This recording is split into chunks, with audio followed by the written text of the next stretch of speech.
Növbəti funksiyalar isə if error funksiyalarıdır. If funksiyası şərti yoxlayır və nəticəyə əsasən bir dəyər qaytarır.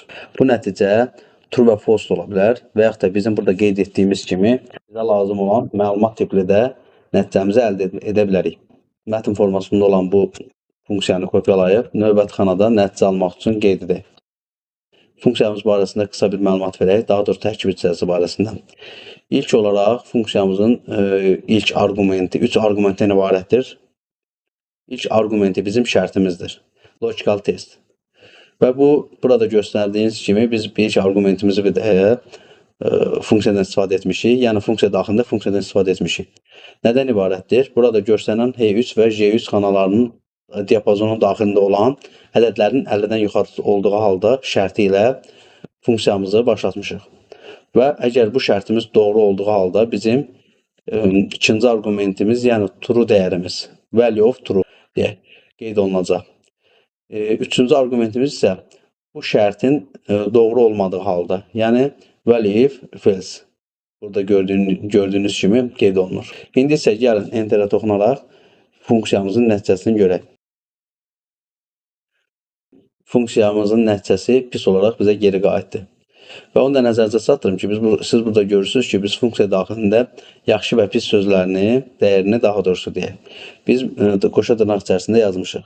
Əgər funksiya daxilində hər hansı bir mətndən istifadə ediriksə, bu zaman onu qoşa dırnaq içərisində qeyd edirik. İndi isə bizim həqiqətən baxaq görək ki, bizim nəticəmiz nəyə uyğun olaraq pis verdi.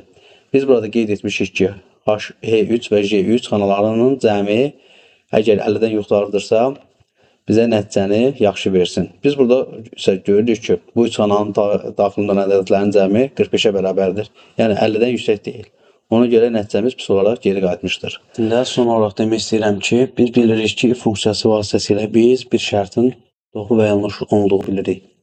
Lakin if-dən istifadə edərək biz bir şərtin yox, bir neçə şərtin də uyğun nəticələr əldə edə bilirik, yoxlaya bilirik. Misal üçün deyək ki, biz if daxilində if funksiyası qeyd etməklə, yəni iç-içə if formulunu yazmaqla dediyimiz kimi birdən artıq şərti yoxlaya bilirik. Belə bir misal çəkək ki, imtahandan keçən tələbələrin əldə etdikləri ballara uyğun olaraq qiymətləndirilir. Deyək ki, tələbə 75 bal və üzəri yığdıqda, bal topladıqda onun imtahanı əla olaraq qiymətləndirilir. 50 və 50 üzəri bal topladıqda tələbənin imtahanı yaxşı olaraq qiymətləndirilir. Növbəti şərtimiz ondan ibarətdir ki, 30 bal və üzəri olduqda isə tələbənin imtahan qiymətləndirməsi kafi olaraq qiymətləndirilir və tələbənin imtahan balı 30-dan aşağı olarsa, bu zəif olaraq qiymətləndirilir. Bunun üçün biz bir formula qeyd etməliyik. Burada iç-içə if-dən istifadə etməliyik. Misal üçün qeyd edirik. If deyək ki, bizim qiymət əldə etdiyimiz balımız J3 xanasındadır. Bərabərdir 75 və doğru olduğu halda əldə edəcəyimiz nəticə əla. Bağladıq və yanlış olacaq tərzdə biz burada yanlış dəyəri, yanlış olduğumuz halda əldə edəcəyimiz dəyəri yazmalıyıq. Lakin bizim şərtimiz bir deyil idi. Birdən artıq olduğu üçün növbəti şərti qeyd edirik və bu zaman if-dən yerindən istifadə edirik. Və J3 böyükdür, bərabərdir, deyək ki, 50-dən. Və bu şərtdə doğru olduğu halda qeyd edəcəyimiz, əldə etmək istədiyimiz dəyər yaxşıdır. Bağlayırıq. Növbəti. 50-dən yuxarı olmadığı halda isə yenə bizə əlavə bir şərt lazım olduğu üçün yenidən if qeyd edirik. J3 böyükdür, bərabərdir deyək ki, 30-dan. Bu zaman doğru olan nəticə bizə lazım idi. Kafi əldə edək. Bağlayaq və son olaraq bizim bir şərtimiz də, yəni sonuncu şərtimiz bu idi və onun da doğru olmadığı halda, yəni value if false hissəsində biz zəif olaraq qeyd etməliydik. Və burada bir məsələ var ki, hər if funksiyasına görə və yaxud da hər hansı bir funksiyaya görə bir ədəd mötərizə ilə yekunlaşdırmalıyıq.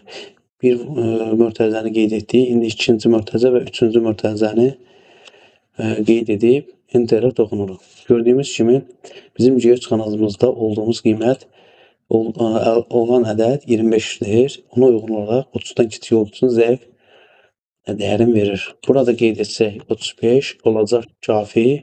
Burada qeyd etsək 55 olacaq yaxşı. Burada qeyd etsək 78 olacaq əla. Gördüyünüz kimi if-dən bir yox, bir neçə şərtdən istifadə edirik. Lakin biz bir şey bilməliyik ki, biz if daxilində maksimum 64 ədəd if-dən istifadə edə bilərik.